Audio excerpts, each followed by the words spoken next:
Memo from the Department of Justice's Office of Legal Counsel, which says the ongoing boat strikes in the Caribbean are legally justified as self-defense from cartel violence against U.S. allies, despite a real lack of public evidence. However, a new report from The Guardian highlights how the DOJ's justifications are in stark contrast to President Trump's own explanations behind the strikes. So let's just get this straight, right? You have America's closest allies quietly pulling the plug on intelligence sharing because of the lack of transparency on these boat attacks. Then an internal memo leaks that contradicts public claims. It's pretty clear that something isn't adding up here, right? My last point is Venezuela is kind of the red herring that I hope more people more American public pay attention to, because it's not just bombing drug runners or droning drug runners. You actually have warships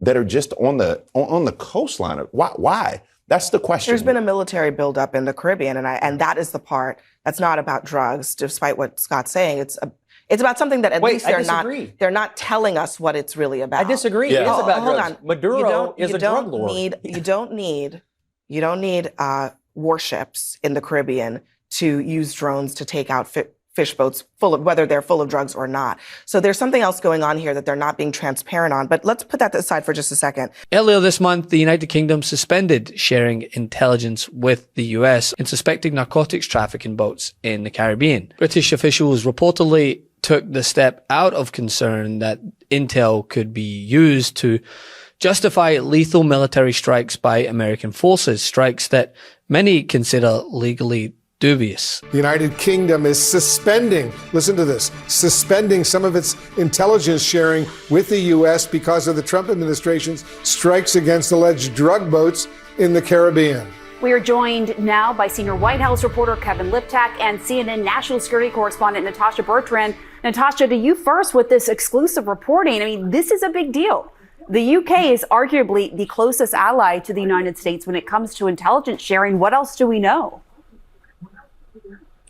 Yeah, Pam, it's a really significant rupture here. Essentially, what we're learning is that the UK is no longer sharing intelligence with the US about these suspected drug trafficking vessels in the Caribbean because it does not want to be complicit in the US military's strikes on these drug vessels and believes fundamentally that the US military's use of force against these vessels violates international law, according to multiple sources that we spoke to. Now, previously, the UK had been happy to help the United States locate and interdict vessels that were transiting the Caribbean that appeared to be trafficking drugs. But the key difference, of course, is that it was helping the Coast Guard intercept those vessels, arrest those on board, seize the drugs, and allowing these individuals to have some semblance of due process. But now the U.S., of course, has started striking these boats unilaterally with military force, killing everyone on board. The total now for number of people killed is around 76.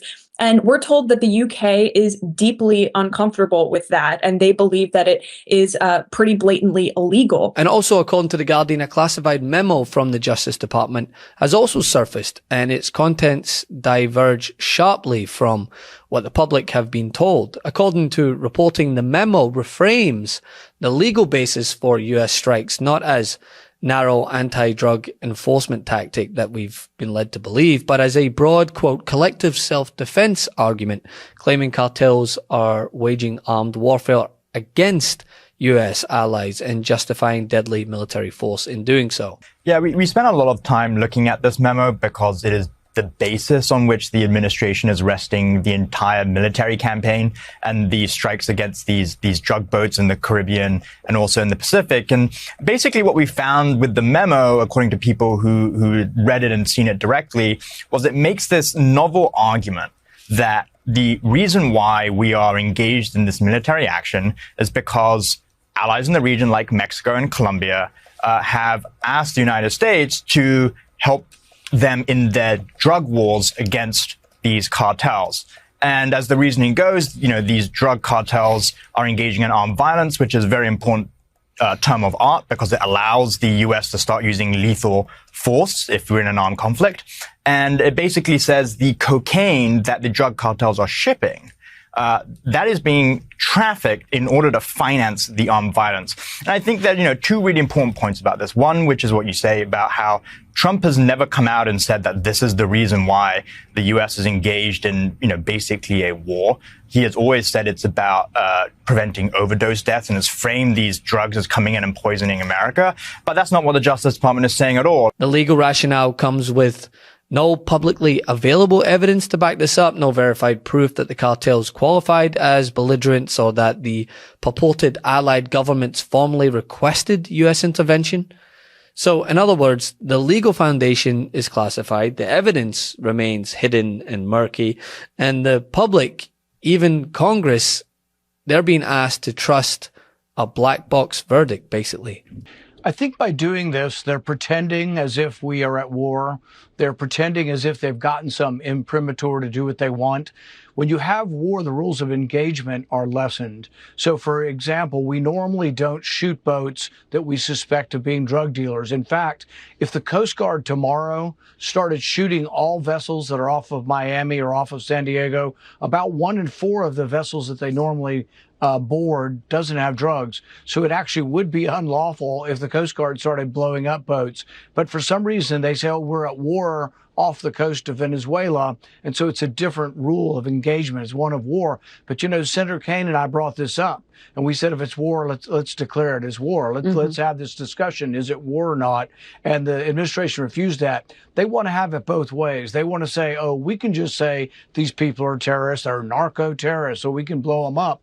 But it's extraordinary that when some of them survive, they pluck them out of the water. They don't prosecute them for drugs. They don't collect drugs. They don't tell us if they were armed or not. They just send them back to their country, most of the time not being Venezuela. They've sent one back to Colombia and one back to Ecuador, but nobody's making any pretense of even interviewing them to find out who's selling you the drugs. Maybe we could find out who the kingpins are if they're involved in the drug trade. Not a word. And I've been given zero, not one briefing, because I'm skeptical of what they're doing. They don't brief me or the General Senate at all. A few hand-selected people may have gotten a briefing, but I have not been invited to any briefings on Venezuela. Meanwhile, the president, he's given snippets of information in between humoring strikes into Mexico if it means furthering the mission. And then there's this from those in the MAGA contingent. I mean, I would love to see a change in government. My wife's from Nicaragua. We know how terribly the dictators there rely on Venezuelan oil. But at the same time, a lot of Americans don't want actual U.S. participation in regime change in Venezuela. They would much prefer the Venezuelans to do it on their own. Do you think the pressure that Maduro has received will force him to leave on his own? Oh, I think Maduro is not Fidel Castro. Maduro is not a brave boy. So now that he has understood that he's on that very nefarious list of the terrorist organization, that the airspace above Venezuela has been closed off and the commercial airlines from the United States are not flying, he's understanding that we're about to go in. He understands that he has been our enemy for the last 25 years. Venezuela, for those Americans who do not understand why we need to go in, basically for three reasons. You're in Fox business. Venezuela, for the American oil companies, will be a field day because it will be more than $1 trillion in economic activity.